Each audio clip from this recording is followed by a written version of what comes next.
What's going on? What's good? Hey, Hey. All right, I think we're up. Let me double check everything. If you can hear us and see us, comment in the chat below. Guys, rate our backgrounds on a scale of 1 to 10 as well. Mine somehow went black and white. Is it black and white for you guys? It looks baller. It looks really, really good. It's not supposed to be black and white. I have no idea what's going on. Kind of weird, but Well, I think, my opinion, Matthew wins. I've got the very minimalist look going. I do have an orange chair, so I got at least a little splash of color. And David, yours looks pretty snazzy. I'm pretty impressed. I've got kind of an orange chair too. It's kind of like Ooh, little splash of color. I like it. yeah. Oh, cool. Well, we're getting some comments. It looks like everybody can see it. Number 1 for Matt. So Jason Ortiz agrees. Out of Austin, Texas. Good to hear from you. Well, we are excited to be back. How long has it been since we did one of these, Matthew? it was like a month and a half ago, maybe a little longer than that. It was about a month ago. I gotta look it up actually. Sweet. It's been too long either way. It's been a hot second. So this will be recorded and it'll go live on all of the interwebs and YouTube channels, and it'll be in the Facebook group. So if you do have to duck out early, or if you weren't able to join us live, you can certainly tune in later. All of our calls are recorded for posterity. So thank you for being with us. It is April 13, 2 days away from tax day. So if you are still delaying, get some good coffee, plan to stay up late and get that in, or at least make your estimated payments. Have we introduced David? Has he been on one of our live streams yet?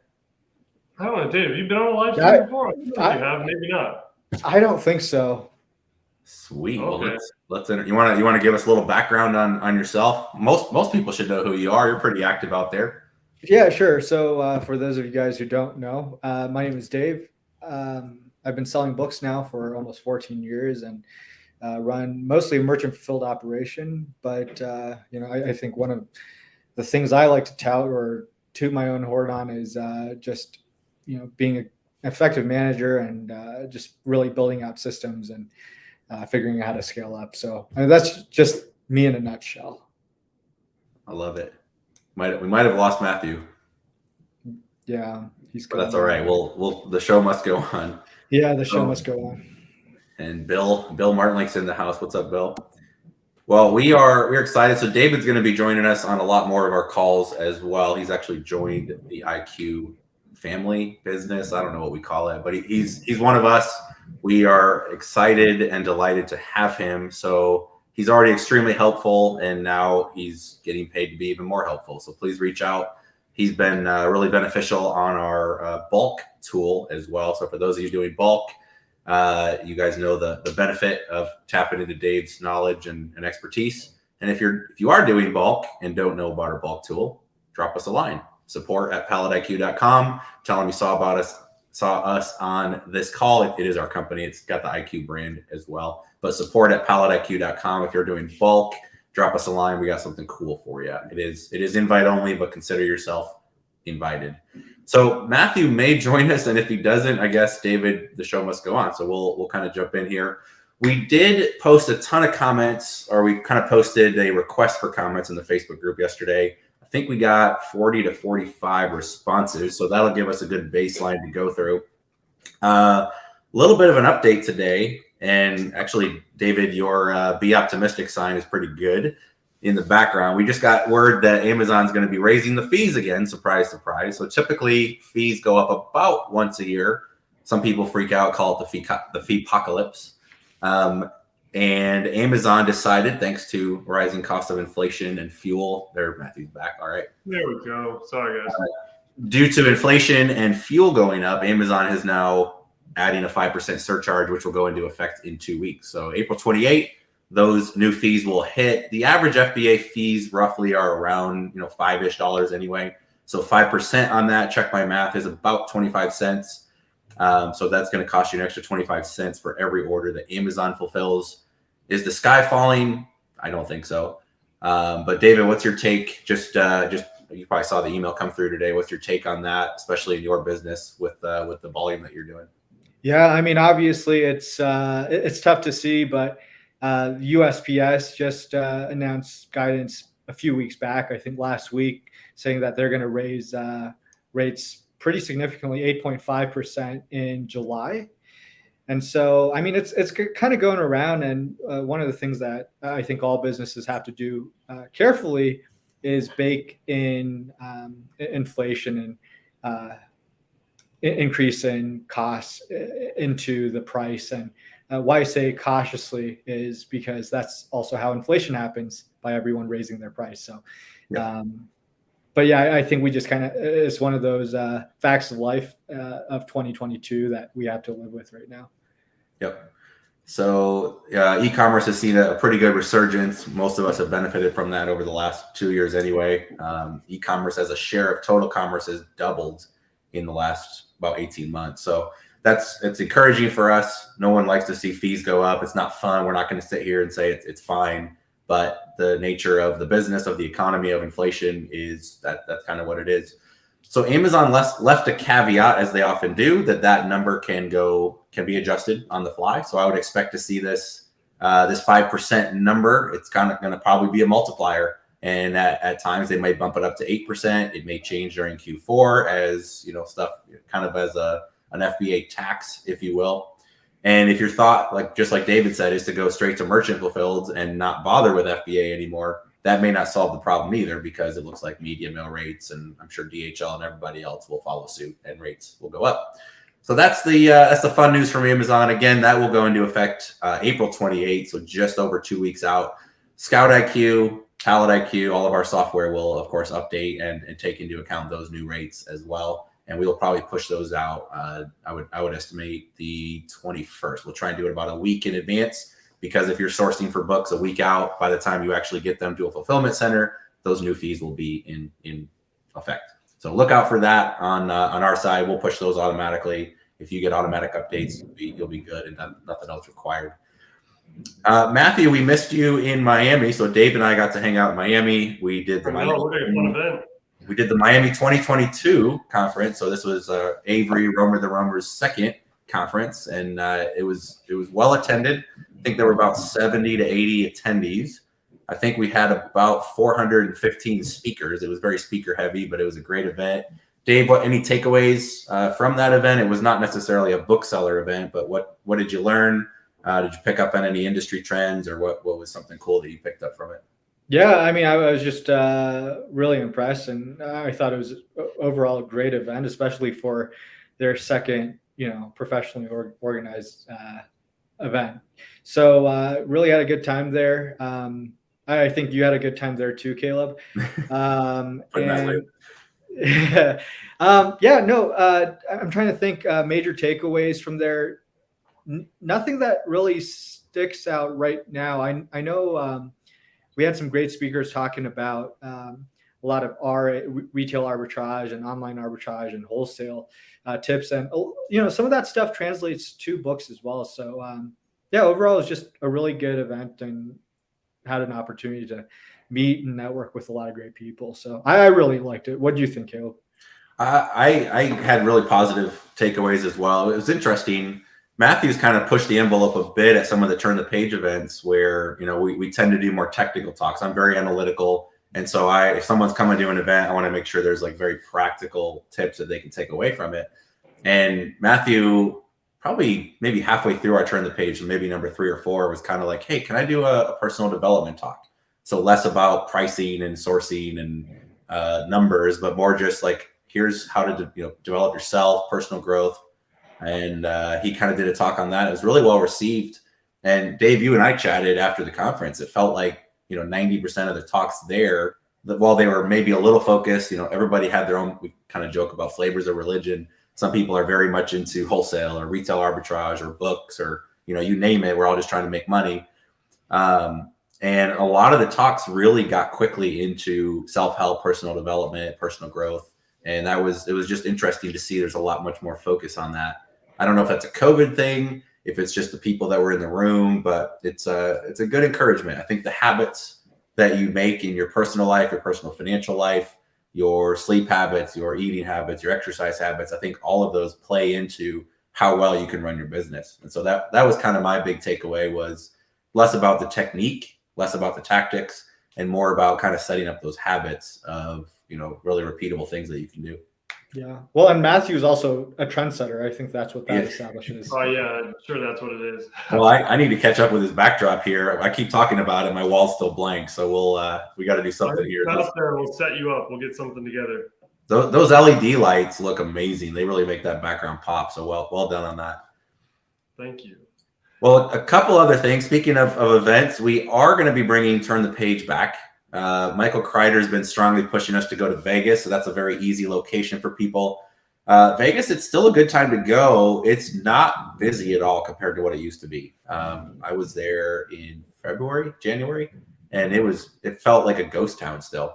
So that might be a good option. If you guys do have cool locations, I don't think we've ever done a Denver Turn the Page. We had one scheduled and that got canceled in 2020. Mike says, "What is Turn the Page?" Come on, buddy. If you guys have locations you want us to go, I would say Vegas is probably on the short list. Colorado, Denver area, we have a lot of contacts there. Of course, Dave could host a little bit or find us some cool venues. We could do one. I'm in Winona Lake, Indiana. You could fly to Chicago, fly to Fort Wayne, fly to Indianapolis. We've got great facilities here, great restaurants. Dave and Matthew have both partaken of those. I would be down to host one here. It's a little harder to get to, but we could certainly have a lot of fun and just enjoy hanging out in a smaller town as well. So if you guys want to see them, if you guys want to see some locations, drop those in, and we will try and get those going. We'll reach back out to Travis. We'll get some speakers. For those that aren't familiar, Turn the Page is kind of a booksellers conference. And it's a mix between beginners and more advanced people. We bring in some, speakers, so people from all steps of the journey, whether you're just starting out, people that just sold their first, 50 grand, but have a cool business model, those that are doing bulk like Dave. I've got a consignment model. Matthew had a bit of a cherry picking and a little bit of a consignment model as well. So we just kind of share best practices. We network. The value, there's some talks and all that's great. The value comes kind of outside of the conference as we network, we share food, we break bread, we share some drinks as well. So we just have a great time, and we'll get those going again. We'll get the word back out. They're very inexpensive. We don't make money on them. Maybe we should. I think Avery made a little money on Miami 2022. Shout out to him, dropping a little bit of a like. So $19.99. That's a very weird number, but thank you for that, Avery. That will maybe buy 2 gallons of gas in a couple months here. So that's very generous. The format pretty much will fly in. Typically, we do these like a Thursday night into Friday, sometimes Friday night into Saturday. So you don't have to skip your day job if you do have a day job. What we'll do is typically fly in, let's call it Friday afternoon. We'll do kind of an informal meetup for dinner, and you just, everybody pays their own way. Sometimes Dave is really generous and buys us around. Sometimes not so much. Just depends on how well we butter him up. So just kind of a hangout. We usually get an Airbnb for the speakers, and then we'll either like a very family style in the living room at the Airbnb, or we'll find like a small location depending on how many people show up. And Saturday we'll pretty much just come in. We'll have some donuts and refreshments, and then we just jump in. We have some roundtable discussions on the state of the industry. We'll go around and we'll share some talks and, just some clever ideas on how to source books, how to be smarter about them, what Amazon wants, how to deal with restrictions and counterfeits, and pretty much all the industry trends. We go through it. We bring in lunch. We have more talks after lunch, and then we kind of break in the evening and people just hang out.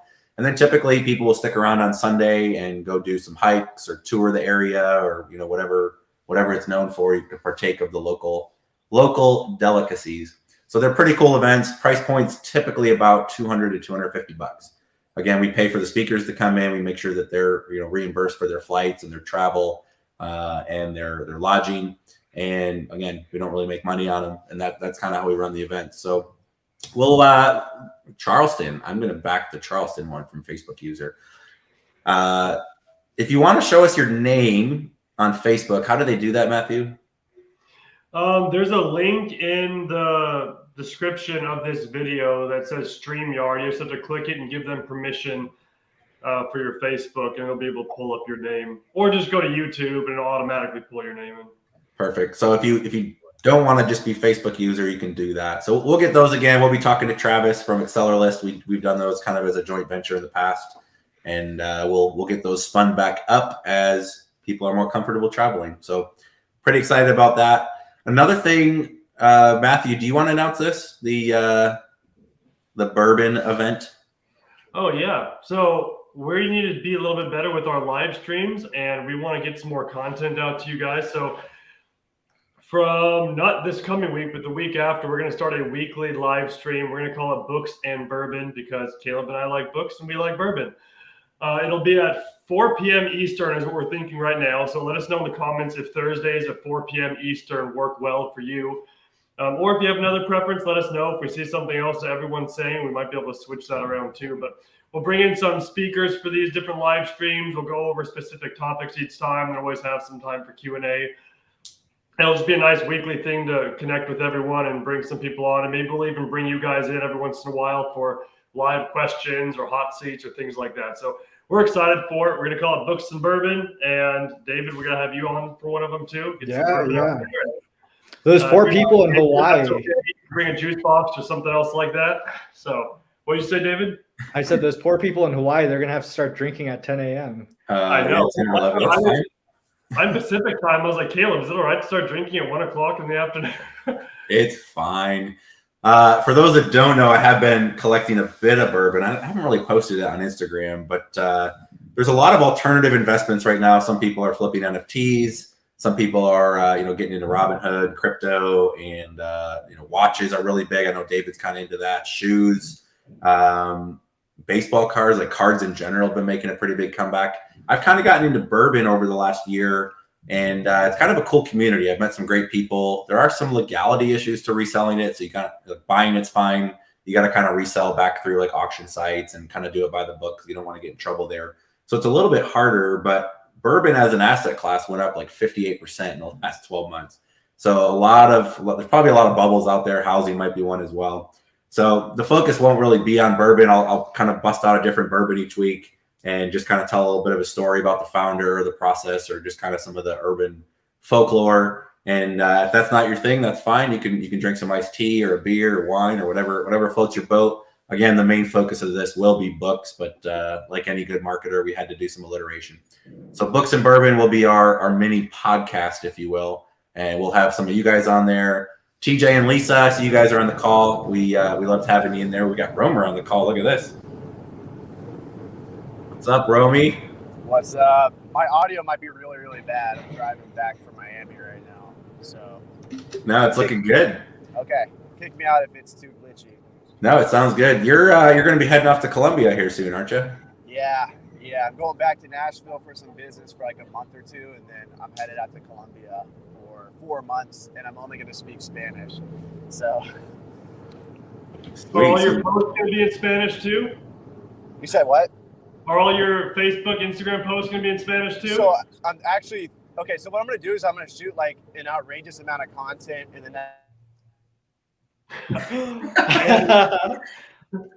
Have you guys seen the TikTok where people are like, here's how to get out of work meetings, and they go, yeah, boss, I've got my instruction manual and I'm going to, and they'll be sitting there and like pretend to freeze, and then Dave would do the same thing, and then someone's like eating chips, trying to sneak. There he is. Yeah. Hey, welcome back. Yeah, I don't know. Maybe it's the browser's glitchy. I've never done this on the phone before. But basically, before I cut off again, I might make a separate Instagram account called Romeo the Roamer. I need to claim that as soon as possible because somebody might take that now. And only I'm going to go get it. Well, fast, Romeo. But I'm serious. I just will document the journey of learning Spanish. And then I've always wanted to help people in Spanish so I can make content for selling books in Spanish. And that might reach a different audience, So. Sweet. And when's your next Miami event? Next February. Probably Next February February. 4th. So. Yes. Very cool. Well, we can roll out the ellibroflipper.com and try and keep up with you. Exactly. What's 100 in Spanish? The 100 book challenge. I don't even know. Ciento. Ciento libro challengeiente. I don't know how to say that. You got a little work to do, but we'll look forward to following that journey.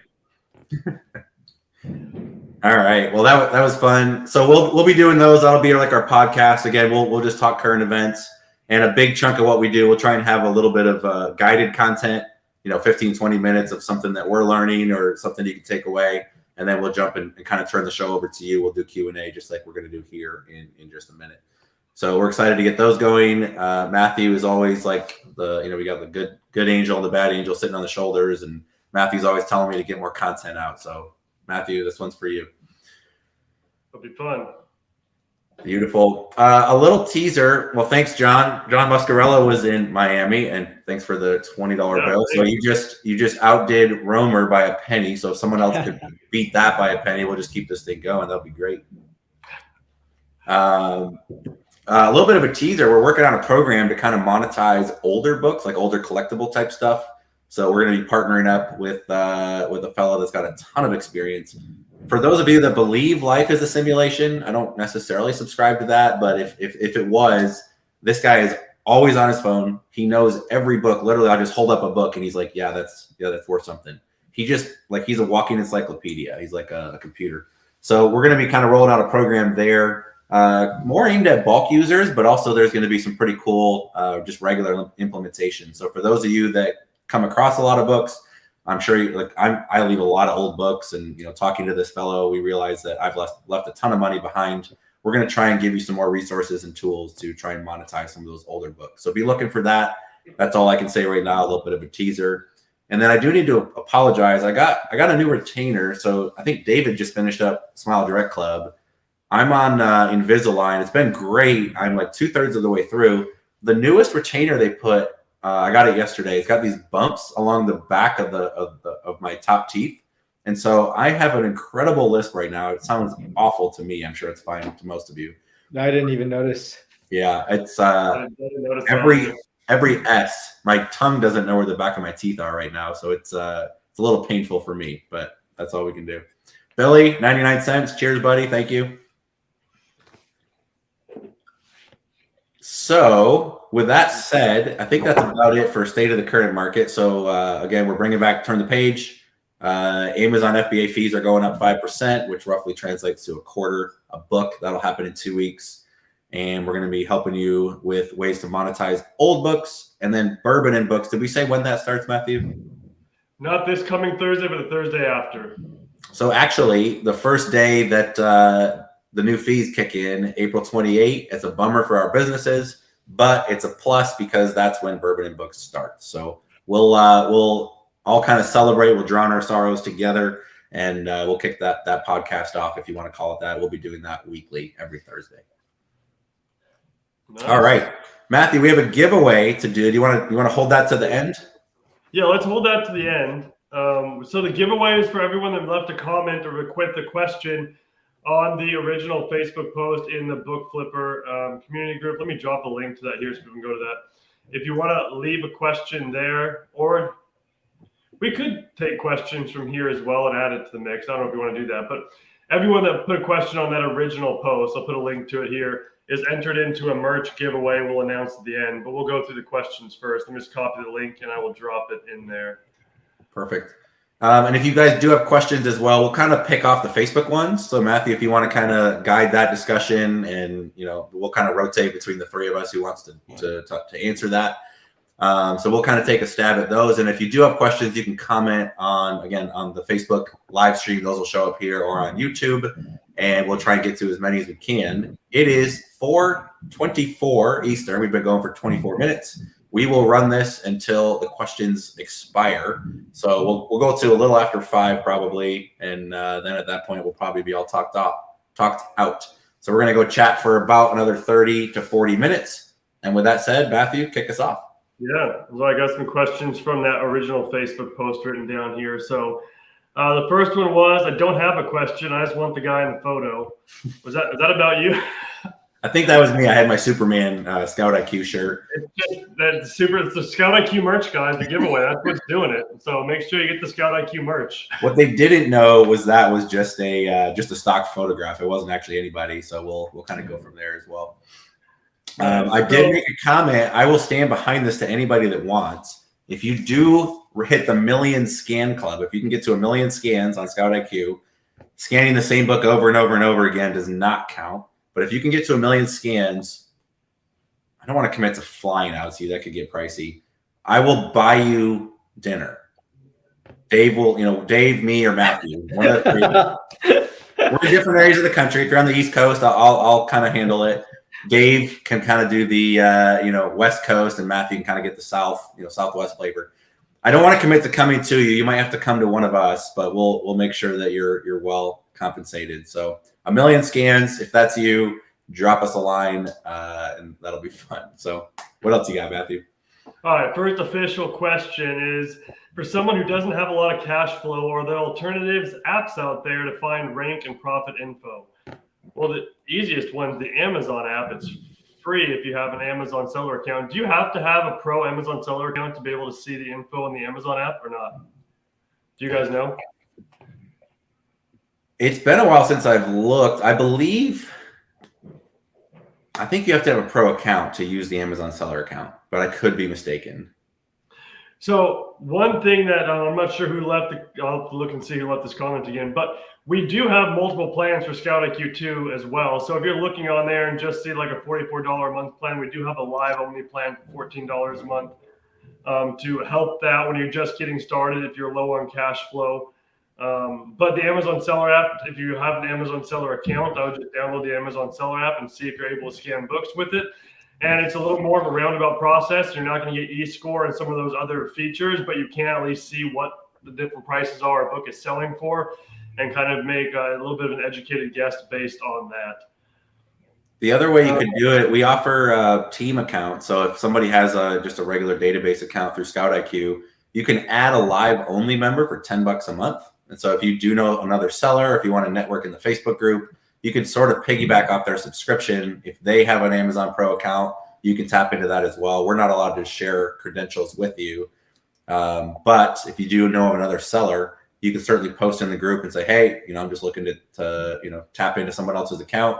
You could be set up as a child account or a sub account under them, and it's only $10 a month for live only. So that'd be a great way just to get the eScore data, all of the the intuitive logic that you're getting from Scout IQ. You could actually pick that up for a reasonable price. That actually perfectly answers the next question of, can you have team users on Scout IQ? You absolutely can. You can add team members. You can make them live only or database plus live. You can even have changes so it's hidden mode, so they just see accept and reject and not all the profit figures, or you can allow them to see everything on there. If you log into the Scout IQ portal and click on the Teams tab, you'll have the ability to edit and add all those team members there, and you get a discount for adding a team member to your main account. So the next thing on here is there a way or a potential way to use demand in a trigger set? Let's say an item is $10 but has 100 active listings versus one that only has 50 active listings. Want that one, Caleb? There is not a way to do that. Obviously, supply and demand plays a big role. We've done a number of studies looking at pretty large data sets of our own data and user data in terms of what causes prime bumps and what kind of factors in there as well. The number of offers doesn't really have a bearing on the prime bump. The only thing that really drives the prime bump is how high the merchant fulfilled offers are. So if there is a prime bump, then you can typically capture that value. But no, that's not something that we've done. We've had a few people ask if you have some data that kind of substantiates that and can kind of help us, show us in the right direction or kind of guide that question better. We'd be happy to continue doing more research. One of the things we try and balance is, probably, 3/4 of the customers that use our app are somewhat new, and they're looking for very basic information. Yes or no, is this a good buy? So we do a lot of the heavy lifting in the background in terms of our stock triggers and our defaults. And then, maybe 20 to 25% of our users are what we call power users, more advanced. And so we are always looking for ways to kind of adapt the triggers. We're working on new triggers as we speak to kind of get through some of the additional blind spots that, we've learned about over the last couple of years, just in this game.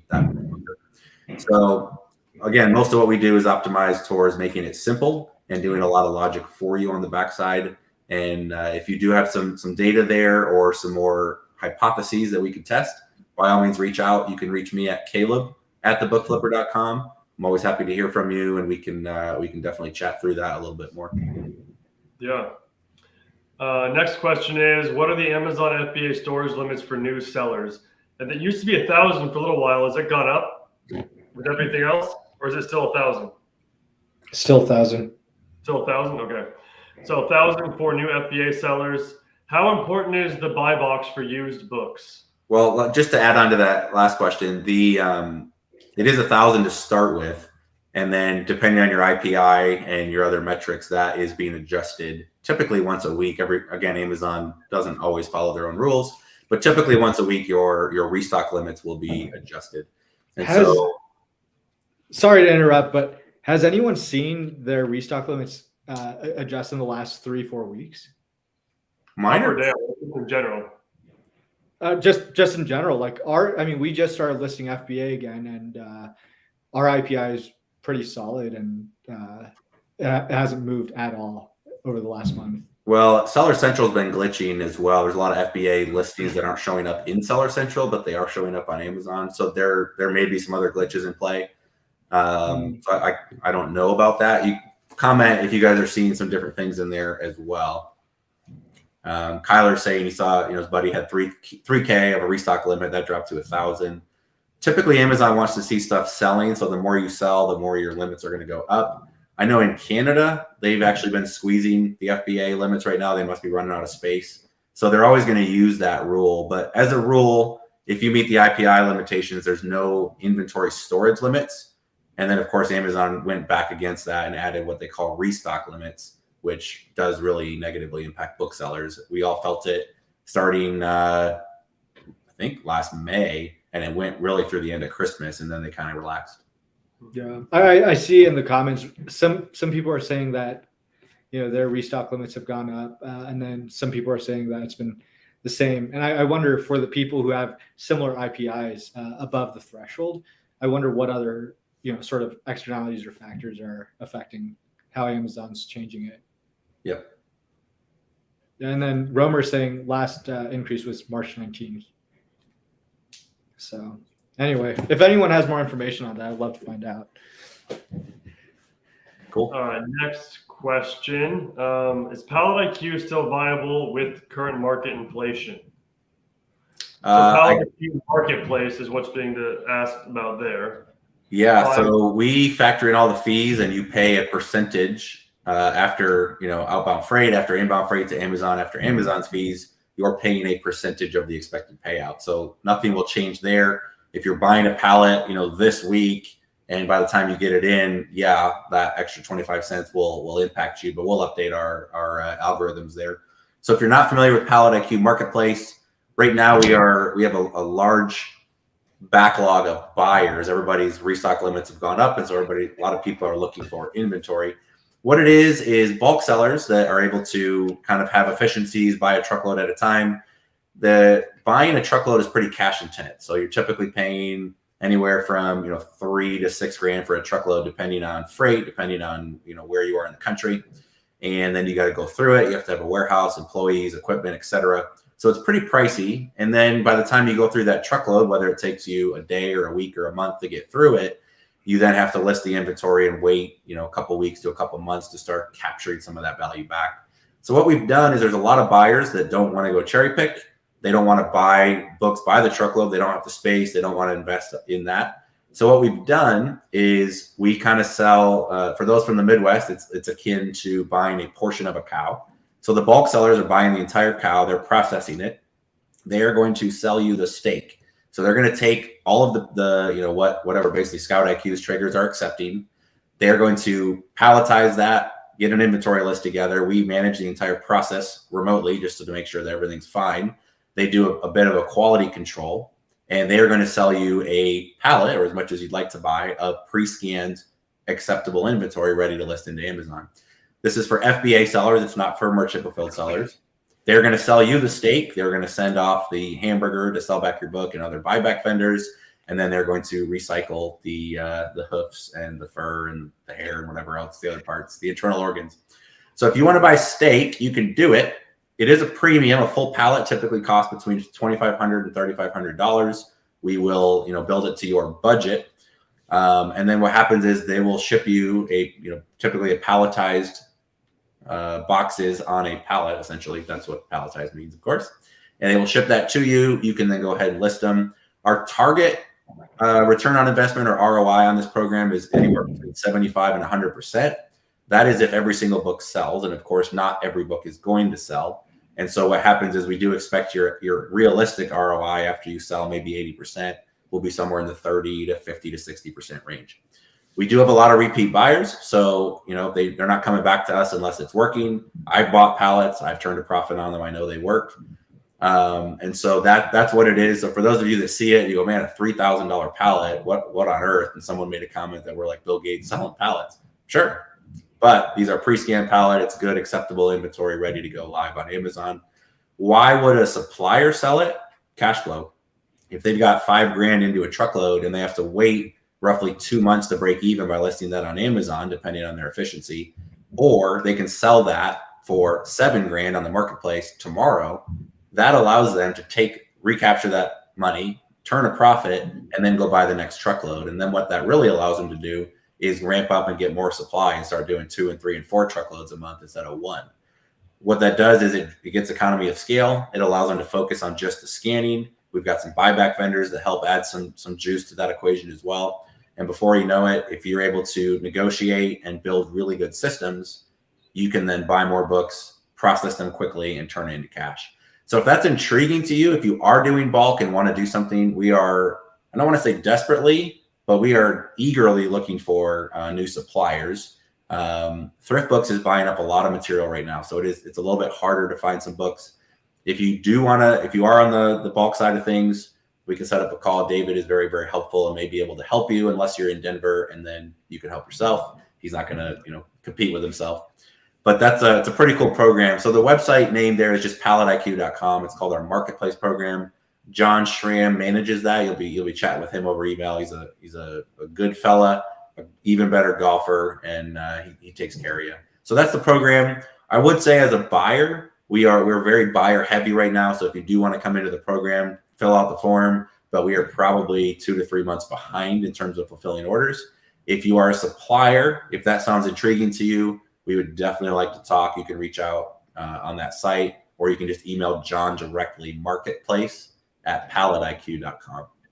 So that is that's that program. What else we got, Matthew? Nice. This is another storage limit question, but do you guys think storage limits will drop this year like they did last year once it gets closer to Q4?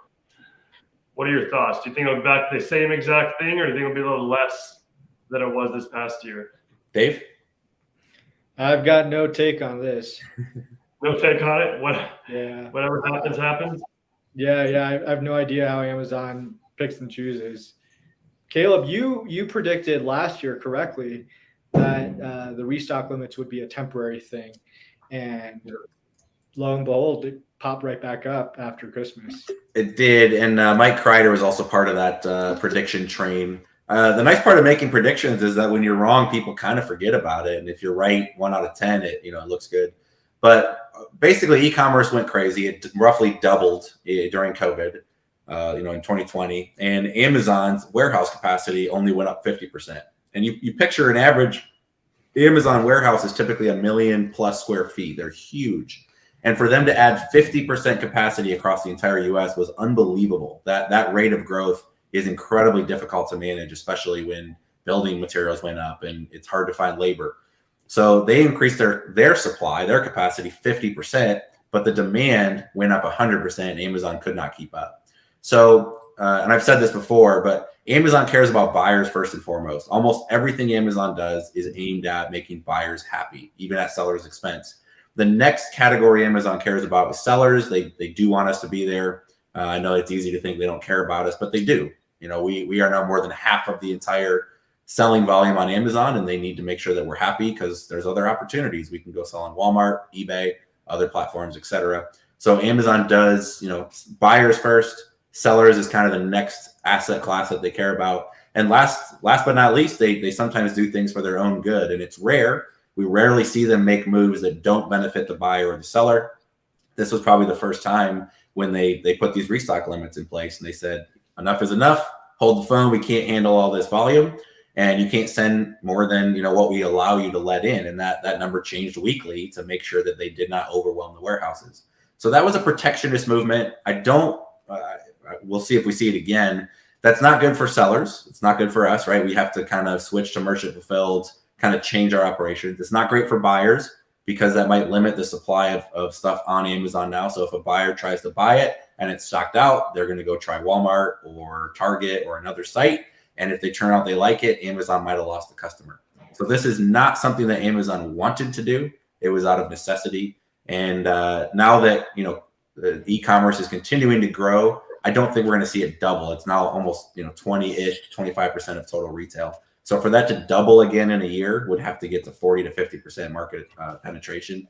I don't think that's going to happen in a given year unless something crazy happens again. So will we see some limitations come Q4? Probably.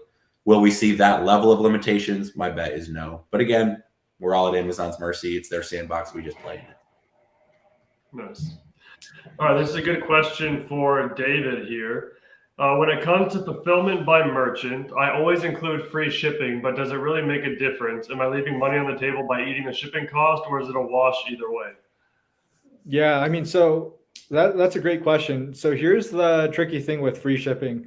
Free shipping is never actually free. It's just baked into the price. And so whenever anyone offers free shipping, like if you look at all of the offers on Amazon right now, it'll either be like, let's say $2 plus $4 shipping, or it'll be $6 plus free shipping. And so, when you're thinking about your cost structure to fulfill an item, to fulfill an order, I think you should really take the landed price, that's what they call it, which is the item price plus the shipping price, regardless of whether the shipping is free, $3, $4, $5, $6, and use that number to calculate it. You should, I'll just leave it at that. You should always use the landed price to calculate your costs. There are some pros and cons to doing free ship versus not free ship. One of the negative sides, if someone returns a book, Amazon allows a free return, even if it's, a user just says it's not as described. When we do a fair amount of merchant fulfilled now, thanks to COVID and restock limits, and if a user returns or a buyer returns a book that was free shipping, that we have to, if it's an $8 book and free shipping, we have to reimburse the $8. If it's a $5 book and $3 shipping, we typically just get away with reimbursing the $5 because the shipping, if it was on them, like they changed their mind, that is, on them. And so they end up eating that cost and the return cost. So that is something to factor in. Yes, buyers love free shipping. That's kind of proven in e-commerce. But if you do charge shipping, that may protect you against a number of returns. Yeah. Makes sense. Here's one. What's the average ROI to look for when doing online book arbitrage? Really depends on how many books you're wanting to find. If you try and hit 200% ROI, you're going to have a lot smaller pool to choose from than if you're going to try and hit 50% ROI.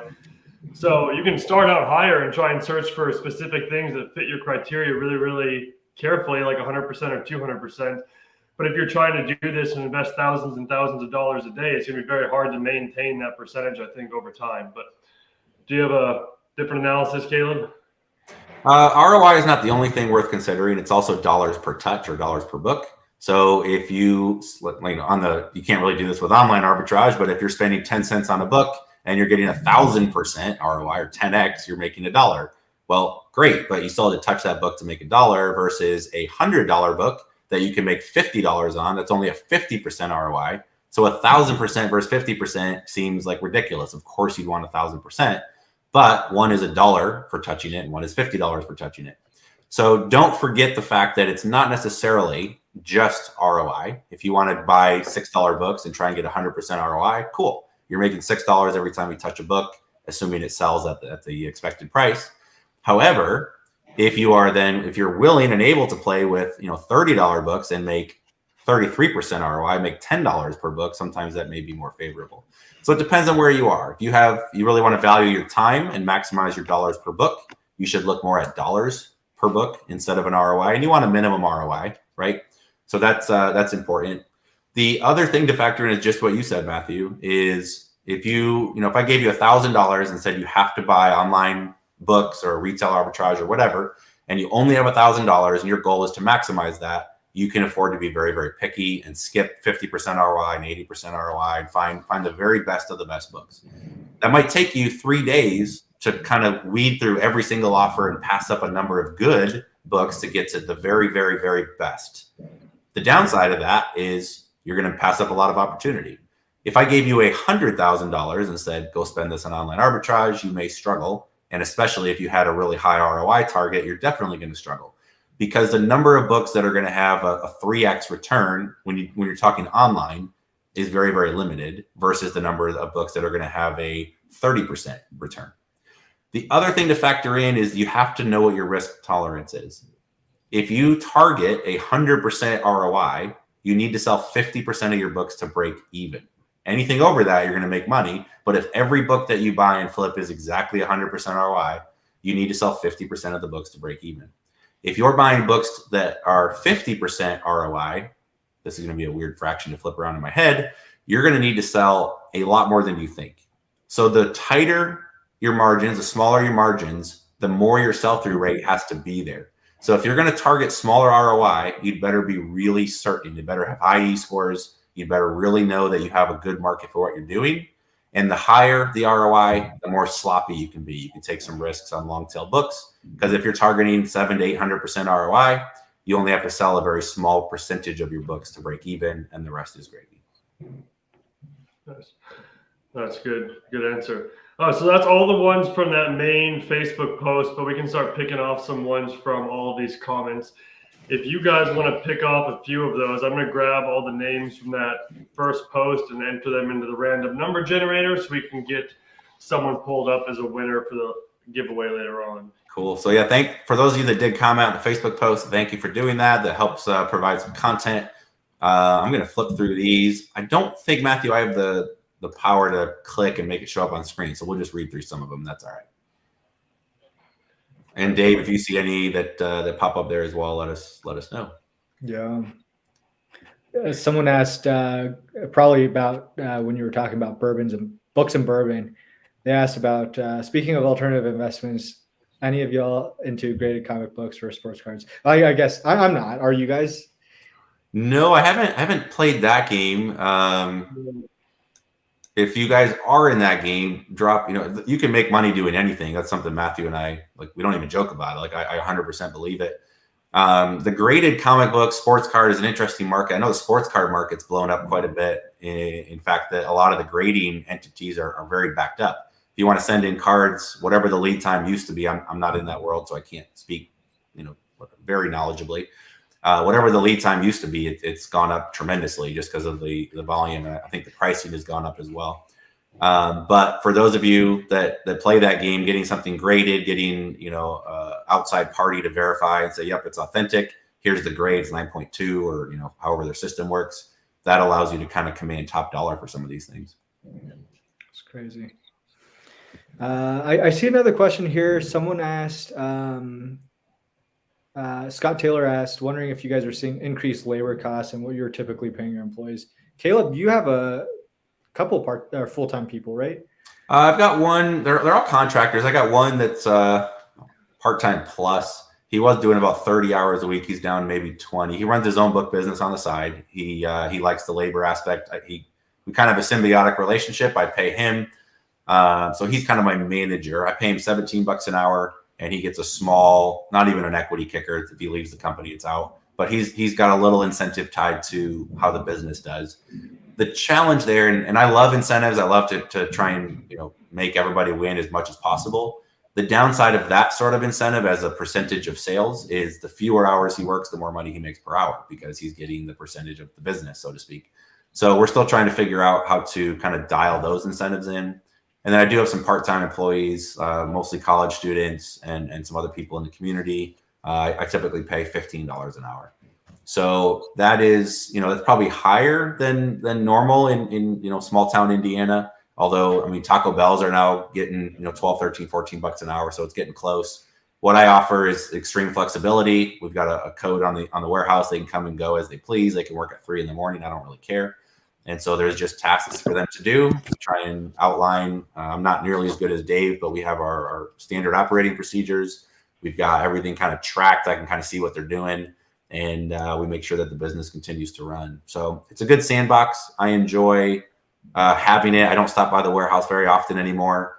Our Amazon business is not nearly as big as it used to be, although it's still, several hundred grand. I think if you include our wholesale business through some of our arbitrage business, it's a little over $1 million last year. But our Amazon business was about I think it was 420. As funny as that is, Elon Musk would be proud. It was about 420 grand last year. I view the Amazon book business as really a way to test our software, to stay relevant. We got some great clients. It's we have a good system in place, and it also allows me to hire a fair number of people in the community. So that's what we do. I think as inflation continues to go, we may have to raise that a bit. Cost of living is still pretty inexpensive around here, but when gas is $4 a gallon and lattes are $5 a latte or $6 at Starbucks now, you start thinking, you got to work 20 minutes at $15 an hour or $18 an hour to pay for a latte. So it starts to change the perspective. And my real quick, I'll turn it over to Dave, but my philosophy is you either get to choose as a business owner. Do you want to pay your people as little as possible and try and squeeze as much profit out? If you do that, you're going to have a lot of churn, maybe a lot of ill will, but you can play that game. Or do you want to try and figure out how to swing the pendulum the other way and pay as much as possible? That hurts your profits. It shows that you care about your people, and the actual reality is probably somewhere in between. But you should think through that. Are your people commodities? Are you just trying to flip around as much as possible? And do you have kind of an interchangeable cog system where someone can come and go as they please? Or are you trying to really build quality people and make sure that they're taken care of and not incentivized to leave? Yeah.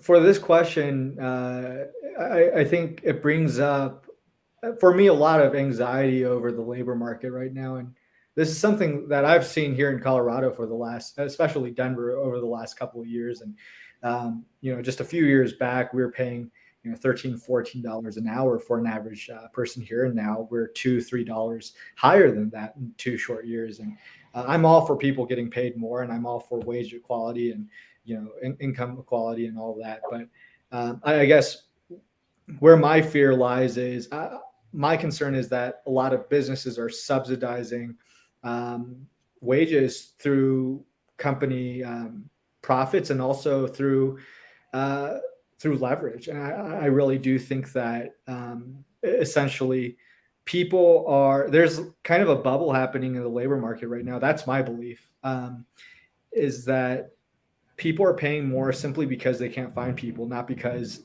the production tied to the employee has increased.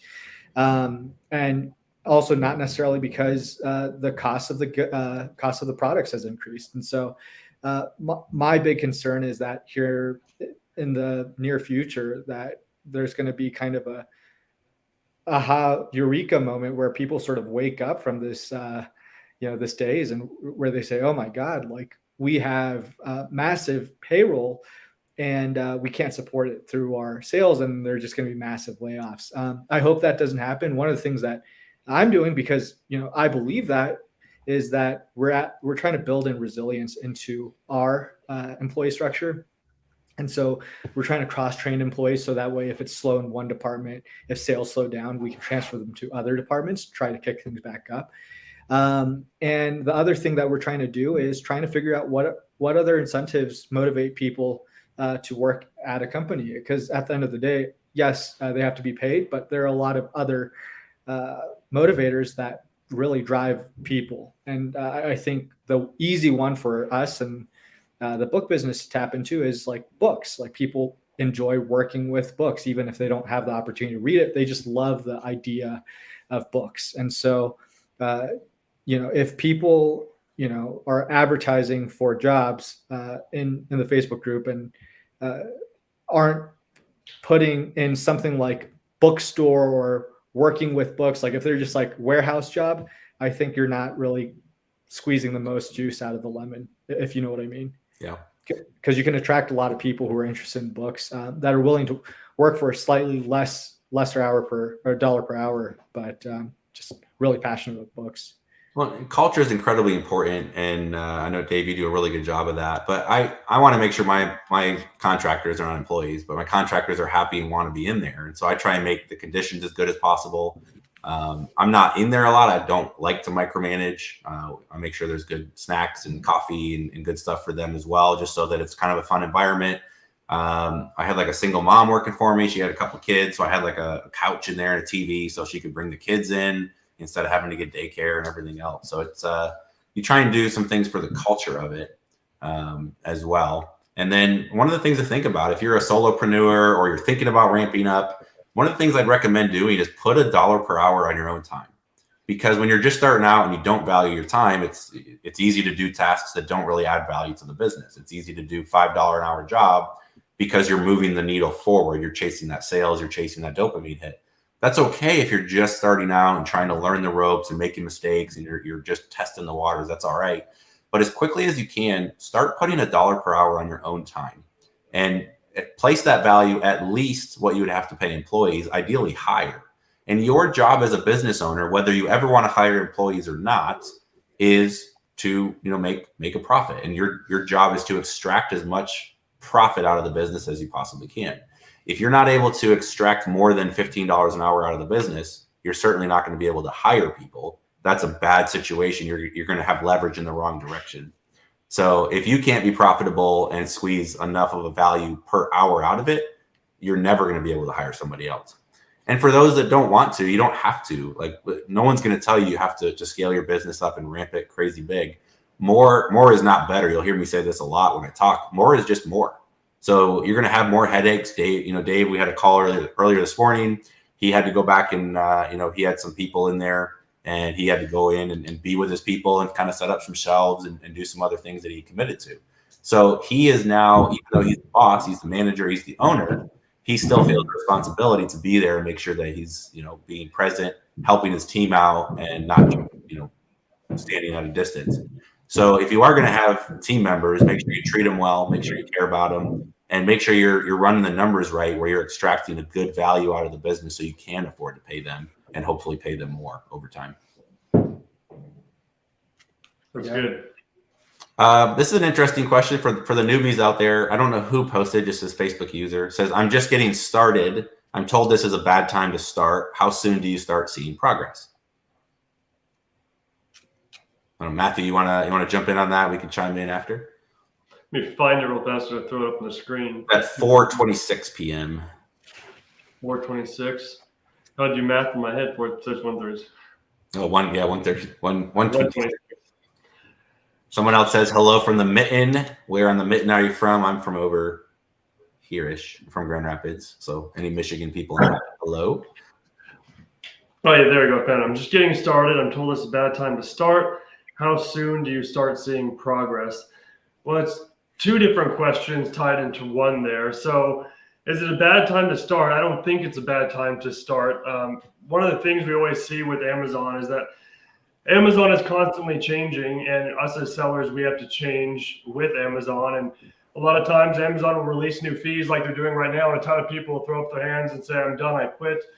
But that leaves more opportunity for the people that are willing to stick it out and figure out how to work with Amazon and how to figure out their business around the hurdles Amazon makes. So if you're willing to figure out these different hurdles Amazon will throw at you and to try and figure out a way to still build your business rather than throwing up your hands and saying, oh, it's a little more difficult now than it was 2 years ago, I'm just going to throw up my hands and stop, then of course it's probably not a very good business for you. But if you're willing to actually put in some time and figure out some ways around these different hurdles as they come up, I think it's still a great business to get into and a great business to start. But how soon do you start seeing results? That's pretty consistent. Whenever you start, whether it's 2 years ago or now, is that when you're sending books to Amazon, specifically if you're doing it FBA, fulfillment by Amazon, you can send 1,000 books your first day, or you can send one book your first day. It's going to take a little while for those books to actually get to Amazon, be listed. Amazon normally, what check-in times you guys see around, like a week? I know sometimes it can be a month, sometimes it can be more than that. It's rarely that long, but sometimes it's a week. Normally it's roughly about a week until things go active, but that can go back and forth. And then you're going to sell a certain percentage of that inventory every single week. What's a good turn rate to shoot for as a beginner, you think, Caleb? So there's a couple hurdles. That question, if you're merchant fulfilled, you should be targeting roughly 1 8+% a day. So a week would be 7 to 10-ish%. FBA is a little bit slower on the turn rate, depending on your pricing. Typically, you want to be targeting somewhere around 5-ish%. So just a little under 1% a day. That, of course, if you have 100 books in inventory, you're going to have a lot of variance. If you have 10,000 books, it should be fairly consistent. We are in a slow time. March and April are fairly slow seasons for selling books. So what Matthew kind of hit the nail on the head is there's a number of hurdles just to get started. So you've got to get your Amazon seller account. They're going to verify your identity, check your bank account. Sometimes they're going to mail you a postcard. There's some hurdles just to get started. Then they're going to give you API credentials so you can tap into like Scout IQ. Those credentials, even though they give them to you, don't work for a couple of days. I don't know why Amazon does it this way. They just do. So you're going to have just a few hurdles there. If you're going to do FBA, now you got to figure out how to list the books, label them, ship them to Amazon. There's a time delay to ship them. Amazon's going to take some time to put them on the shelves. And the other thing that we don't mention a lot is if you're doing FBA, someone asked about the importance of the buy box, and I apologize we didn't answer that. But the buy box is incredibly important all across Amazon, but especially in books. It's estimated that greater than 50% of sales come through the buy box. And what the buy box is, Scout IQ shows it. But if you go to an Amazon product page, you can see, buy this book new from Amazon typically, buy this book used. There's just an orange buy now, add to cart button. And that is the buy box. Amazon is going to feature one offer. It's not always the cheapest price. It's typically the lowest prime price. And so that is the buy box. And most customers, Greg Murphy used to say, they're just monkeys bashing their head against the keyboard. They're just going to click whatever's in front of them. That nice orange button looks sexy, and so they click it. Now, they could click through to all of the buyers, or all of the sellers rather, and look at all the offers and pick one that looks good, or they like the seller name, or they like the feedback. But typically, they're just going to click the buy box. So it's estimated 50%, if not more, of sales come through the buy box. What does that mean? It means being an FBA seller really helps because that typically goes to the lowest FBA seller that's reputable. The downside of starting out is you're not buy box eligible on day one. So if you're going to send your stuff in FBA, not only are you just launched and some buyers don't trust you, but you can't even get the coveted buy box until typically you get roughly 5 feedbacks. Well, eBay, 5 feedback takes about 6 sales. Feedback percentage is incredibly high. Maybe it's not that high anymore, but it used to be. It's kind of I scratch your back, you scratch mine. The Amazon feedback rate is about 0.5%. So for every 200 books you sell, on average, you'll get about 1 feedback. So to get buy box eligible, you almost need to sell 1,000 books, give or take, to get 5 feedback. Once you do that, your sales will probably double. They go wild. So those are the hurdles. What can you do about it? I would actually recommend, and we should probably put more content out about it, I'd recommend starting Merchant Fulfilled. The buy box doesn't matter as much. Yes, you're competing against bigger sellers. Yes, there's not the prime bump that exists, but you don't have to figure out how to list them, label them, ship them to Amazon. All you have to do is list them, put them on a shelf. We have some content on it. I recommend you can use, listing software like AccelerList or ScanLister. You can use just a poor man's ticketing system, like a roll of raffle tickets. You can kind of use that as your SKU. And Merchant Fulfilled, you can list those books. And for those of you that are skeptical going, I don't know if this business is real. If you can list 20 books that have decent ranks on Scout IQ, decent e-scores, list those overnight, you might sell one overnight. And all of a sudden you wake up to that first sale, and instead of figuring out how to label them, buying an expensive Dymo printer, those things have shot up in price, and then trying to ship it off to Amazon and pay money to ship it before you ever see revenue, you might get that first sale overnight. That will give you a lot of encouragement to continue going. The other hurdle is Amazon is not going to pay you out right away. They're going to hold that sale because there's some dishonest sellers that will just list fake product, get $20,000 in sales selling iPhones or Nike shoes or something, a high-end product, and they would literally just take the money. They would ship out rocks instead, and then they would shut their Amazon account down, and Amazon goes, oops, and they just had to eat that $20,000.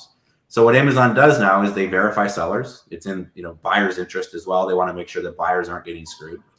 They also they're going to hold some of that money back kind of in a reserve. And so you might see that you've sold $300 your first month on Amazon, but you're not going to get, the Amazon payout. You might only get 50% of that because they're going to hold some of that back just in case you're a bad apple. So that is, that's some of the negatives of getting started, but there's hurdles to any business. So one of the things you can do, I think we should put more content out about it, would be to to make some content about Merchant Fulfilled. I think that's a really good way to not fight the buy box challenge, as well as to kind of limit the number of steps required just to get your first sale. Yeah. Yes. Sorry, David, go. No, I was just going to say that was a great answer. I was just going to throw in a little anecdotal comment in there, but I could say that for later. Sounds good. I was just gonna say I've been told that when I started, it was a bad time to start, and the people who told me that, of course, were my competition that I was buying books with, and they wanted me to stop too, and they're like, "Oh, this is a horrible time to start. Why start? You know, the best time to start selling books. Oh, it was so good back in 2002, you know." But you know, I think you're always going to hear it's a bad time to start. I heard it back in 2008. So. Well, the best time to plant a tree is 20 years ago, and the second best time is today. So yeah, if you missed it, I think Amazon Lit, I didn't fact check this, but they know their stuff. They said there's 3,000 new Amazon sellers every single day. And a lot of them are going to churn and quit, and it's not for them, and that's fine. But there is a lot of sellers getting into the marketplace. So yeah, is it getting more saturated? Sure. Are books as a category going to grow 30% year over year? Absolutely not. It's an incredibly mature marketplace. We're going to see, you know, anywhere from 2 to 5 to 10% growth or decline, just depending on the year. But it's not going to move the needle crazily in one direction or the other. It's a very mature market, which is nice. But you're also not kind of in a bubble environment where everybody is just making crazy money because there's very few sellers. Yeah. I was going to say just, it was a little more than a few months, probably 6 months ago. If you look up my YouTube channel, I did a little experiment where I just grabbed one bookshelf, filled it up with Merchant Fulfilled books to see if it's worth it to Merchant Fulfill out of your bedroom, out of your house, if you only had one bookshelf. I'd show the poor man ticketing system like Caleb was talking about and stuff like that. So if you're interested in Merchant Fulfilled and wanting to see how to get started with a single bookshelf, there's some videos on YouTube. If you go to my channel, if you what I called it, something Merchant Fulfilled challenge or one bookshelf challenge, something like that. Where it goes over some of those details, just getting that first sale as quickly as possible. You could call it the triple S, the single shelf system. Single shelf system. Say that 10 times faster. Got an old friend in here, David. I don't know if you saw that. Yeah, I think Caleb, you ran into my dad a few times too at the Good Bulls. I did. Yeah. I mean, it's just kind of like, so before the Good Bull outlet, Good Bull used to do an auction too, and I mean, that was way back in 2006, 2007. And I remember when they put in the outlets, it was just like such a game changer. But yeah, I haven't been to the outlets in a couple of years either. Might be a good opportunity to do so right now that it's somewhat vacant. Sure. And there is still the number of FBA sellers has actually gone down, just in general, the number of offers we're seeing on listings.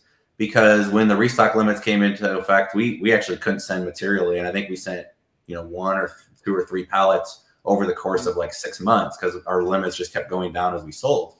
So we just really switched over to 100% Merchant Fulfilled, let what we had sell out. Now our limits are back up where, you know, I prefer to send stuff FBA, so we send a lot more of it that way. But I've noticed that we're actually catching much more of a prime bump and a premium than we used to, you know, a year ago, because a lot of the bigger sellers or average middle-sized seller have now gone, hey, Merchant Fulfill is pretty cool. We can list on other platforms. We can list on our own platform. And it's kind of nice not to have to just get yanked around by Amazon so much. So I think we've seen fewer people turn the stream back on to FBA. And so wherever there's an inefficiency, that might be a chance to kind of throw back in and do more FBA. Yeah. Dave, I think you might be the Dave Ramsey of the book world. That's why Dave says to always touch physical cash, because you can see it go through your hands and it makes a difference. Nice. You guys see any other questions? There's a lot of questions mixed in here we haven't answered, but you guys know what? Why don't we pause and do the merch giveaway just so people that do, I want to be respectful of time, and then maybe we can pick off just a few other questions. So Matthew's we'll switch gears here. If you do have a few more questions, drop them here. And then you can continue to comment afterwards. I get notifications on all the YouTube posts as well. And I don't always go back in and answer, but I try my best. And if you have questions there, otherwise our Facebook group, the Book Flipper community on Facebook, by all means, join us there. If you want to follow Dave on Instagram, it's Dave Can Read. I think he misspelled half of the words just as a pun, but just Dave Can Read. Matthew is are you just at Matthew Osborne? Yep, just Matthew Osborne. Man, so boring, and yet it works. Boring. And I am the book flipper. So follow us on Instagram. I know Dave does a number of lives and really good content sharing. You're mostly going to see me post about golf and silly memes, but I do like to post some book content and my cute child as well. So follow us there. Matthew, take it away. Let's give away a little bit of a merch packet. Yeah. So what I did was I grabbed all the comments on Facebook for those interested. I threw the number into a random number generator, and then I grabbed that comment off of the post. And ironically, we did not actually even answer this question. So we can not only give merch to this person, but we can answer a question they posted. So this is Curtis Jason, and he's the winner of the merch giveaway. And his question was, can you sell or transfer an Amazon account to someone else, essentially sell your book business or buy a book business? Great question, and congratulations on the merch pack. Well, congratulations. So you'll be getting some of our finest merch. Matthew's got our old generation. I've got if my camera, it's not going to pan down because it's smart, but I've got the newer generation of little Scout IQ with some mountains. So sorry to expose my chest to the world there, but we'll be getting you some shirt, we got a couple other swag items, some masks if you still need them, some Scotty peelers, and some other fun stuff. So we'll reach out. Curtis, I think you're in Michigan. I'm pretty sure we've met a few times. So if I got you backwards, let me know. Can you sell an Amazon account? Good question. Technically, you're not supposed to buy or sell the account. However, you can sell the underlying business and the account can transfer with it. What I have seen done, and there's a lot of brokers out there that will help with it. We'll throw Avery under the bus. I know he's gone through this process a few times to try and buy some additional accounts just to help protect his business. And I think what often happens is you buy the underlying business, they keep it titled in that business, and then you might work out like 100% or 99% of the profits will flow through to you, and they might keep 1% as a kind of a perpetual royalty. That way you don't have to change the address. You don't have to deal with that. In general, Amazon frowns upon selling the accounts because you can get multiple accounts now on your own. But if you do want to buy the account, if it's ungated or if there's some other access that it has or good inventory, typically you have to sell the underlying account or business or the LLC or the S Corp that goes with it. Dave, do you have any other thoughts there? Nope, I have no experience in that area. Perfect. So the other thing I would say is it's pretty hard to sell. Like, what are you actually selling? If the account itself has some value. I know there is a marketplace that sells accounts, so they kind of validate and check them and reach out to Romer. I know he's done it and he's gone through that platform. So that'd be a cool way to do it. In general, like most of us, like I have some consignment clients. I guess there's some value there. If your business is just some equipment and some inventory, that's pretty much all you're selling because someone else could come and find your supplier and pick them off. So this is not a huge relationship business when it comes to that. So typically you're just getting access to the account. So Curtis, if you're watching, we'll reach out on Facebook or have Matthew reach out. We'll track down your address and make sure we can get that to you. A couple other comments. We'll go for another 5-10 minutes and then call this a night. Flippin' Fave or Fab says, is there a way to do bulk scans or upload multiple ISBNs? Yeah. Not commercially available, but if you do want to do that, email me, caleb@thebookflipper.com. I typically charge a little bit of a beer fee to run a list, depends on the size of the list. We can run those through Scout IQ's triggers and actually tell you what you can accept or not. So for those of you that do buy from distributors or you have some lists to analyze, we can run that through. Just email me, caleb@thebookflipper.com.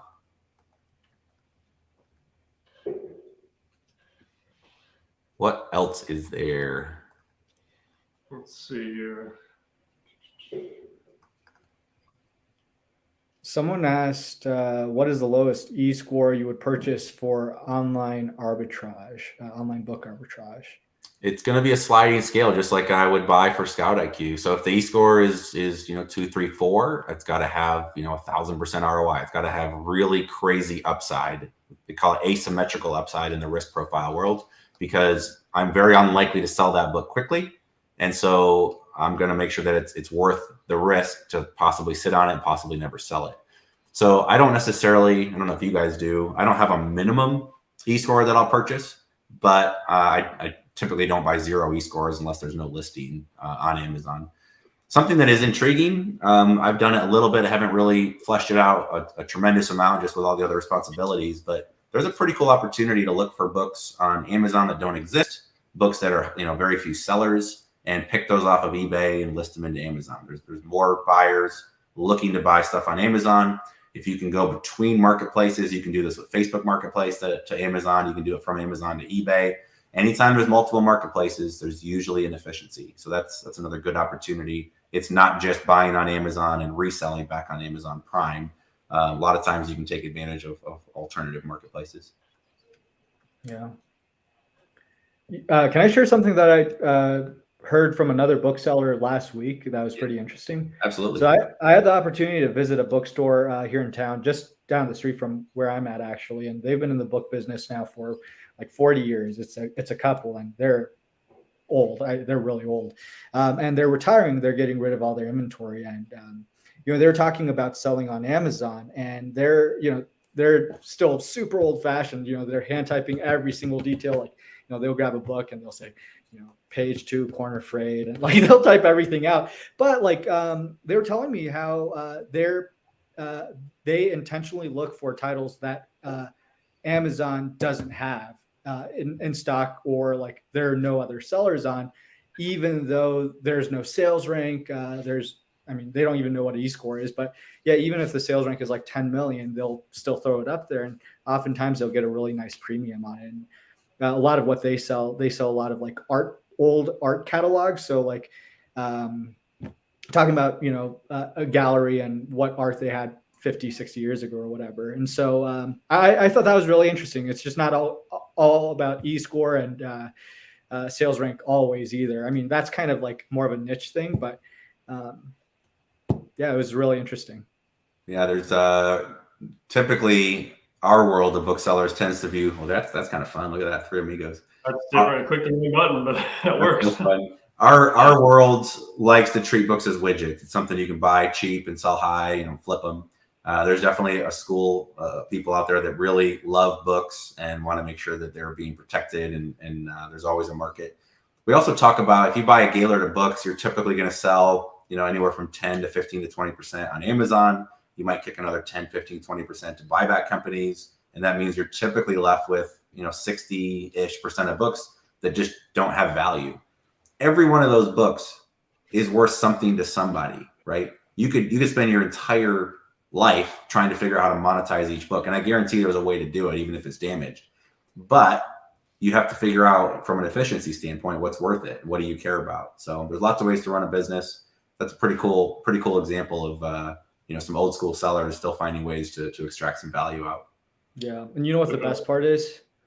Like they've been in this new bookstore now for like 5 to 10 years. I don't know how long they've been in the bookstore. And he's like, David, and the funny thing, no, he's been in the space for about 10 years because he bought his bookstore. He bought the space back at the bottom of the recession, at bottom of the property market. And he's like, and you know what, David, these last 10 years, we've made more on the building appreciation than we have in the bookstore, because they'll sell $50 a day. And it's like, wow, that's a good day. But anyway, I thought that was really interesting too. It's a super sweet couple, but it's kind of funny. Well, in every market has ebbs and flows. And if you can kind of predict the future, just, understand when things are down, like we may have a housing bubble at some point. If stuff tends to go down and you're sitting on cash, it's hard to sit on cash as you're losing 5 to 8% due to inflation. But if you are able to kind of, hedge and wait, if it does crash in the near future, you should be able to buy up stuff cheaper. And that's the best ticket to make money. Yeah. Someone, I don't know who Treasure Tracker is. I'm sorry, I can't click through from StreamYard. They said they bought an account, so that might be another good resource as well to reach out to. And then they also asked about thoughts on exposing an API. We don't like to expose ourselves, but if it depends on your project, reach out. Caleb@thebookflipper.com. We have licensed some data in the past, or found ways to kind of help out where it makes sense and it's not a competitive situation. So if you are looking for data, reach out.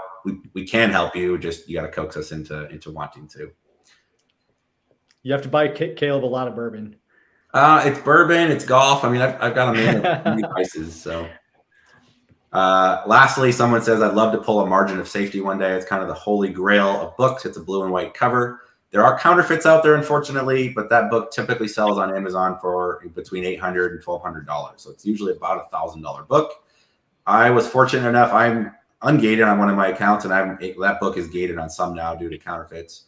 I was able to sell it. Someone actually reached out and said, "Hey, I got a copy. Can you sell it for me on consignment?" My typical consignment is 50%. Like, I'm not going to do that. So I did it for a very reasonable rate. But my one request was I wanted to read it first, because if people are paying $1,000 for a book, there's probably some darn good information in there. So it was good.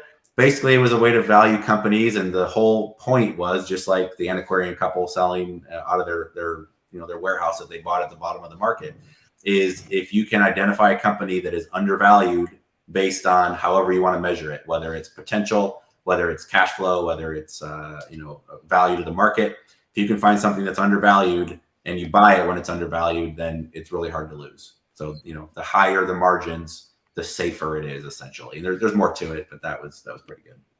Damn, you just saved everyone $1,000. You're welcome. You can donate $5 to the YouTube channel, whatever. Scott Taylor says you can get the PDF, which is true. You can actually Google Margin of Safety PDF and read that. So if you do care to read some great knowledge, some think it's the foundation to Warren Buffett's investment strategy, you can certainly check that out. Nice. Well, any parting thoughts, Dave and Matthew? Any witty things we should keep in mind? I'm looking forward to the books and bourbon. David, you got to come on there too, and we're going to have a good time with that. So keep an eye out for that. Again, not next week, but the week after. We'll make sure we announce it a few different times before then, but looking forward to having everyone back for that. I don't know. Do you have anything, David? No. Yeah. I mean, this was really interesting, kind of doing a live Q&A thing. I like this format. It's cool. Sweet. We'll continue. It's good to have you on the team, Dave. It's good to have you on these lives. And everybody, don't forget to tip your waiters and waitresses. That's all we got. And from Indiana, Colorado, and Arizona, we are now spread out around the country to better serve you. We're taking the whole distributed work thing very seriously. So everybody have a great evening. If you watch this at another time of day, you can have a great whatever time of day it is. We appreciate all of you. Save up your comments and your questions, and we will get to those in 2 weeks on April 28th. So thanks, everybody. All right. See you guys. Peace, guys.